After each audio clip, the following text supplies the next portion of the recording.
Magandang araw sa inyong lahat mga kamaster. Nandito naman po tayo para mag-share ng ating kunting kaalaman. So bali yung i-share natin ngayon ay about sa ating solar installation. Bali yung ginagawa namin ngayon ay for demonstration lang po, no? Dahil marami po tayong tinutulungang mga electrician na gustong matuto about sa connection ng solar panel.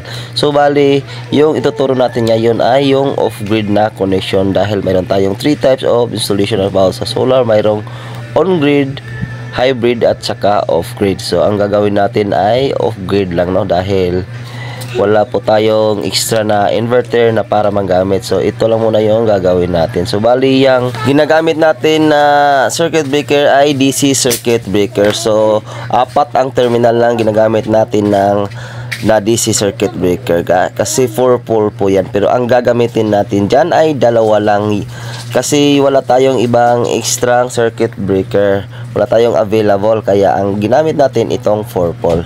So wala namang problema kung 4 pole yung ating gagamitin dahil yung 2 terminal lang ang ating gagamitin ngayon. So yun namang kulay orange na yan ay yan po yung ating SPD or surge protective device. So yan po ang nagpo-protect ng ating mga controller, inverter.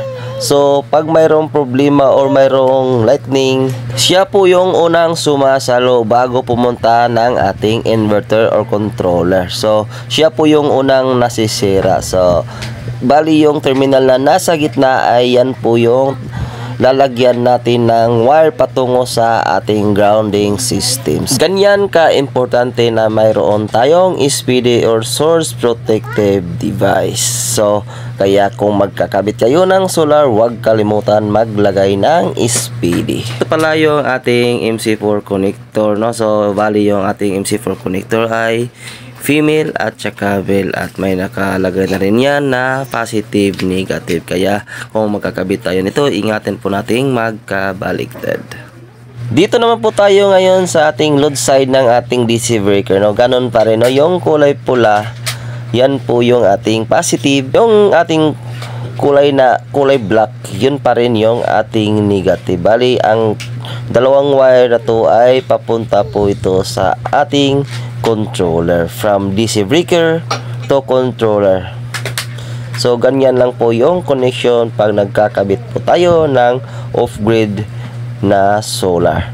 So yan guys, no, kung nakikita nyo, no, yung kulay red nasa positive ng ating controller at saka yung kulay black nasa negative ng ating controller. At dito na po tayo sa gitna, ito po yung ginawa nating temporary, no? So bali ito yung kaniyang battery.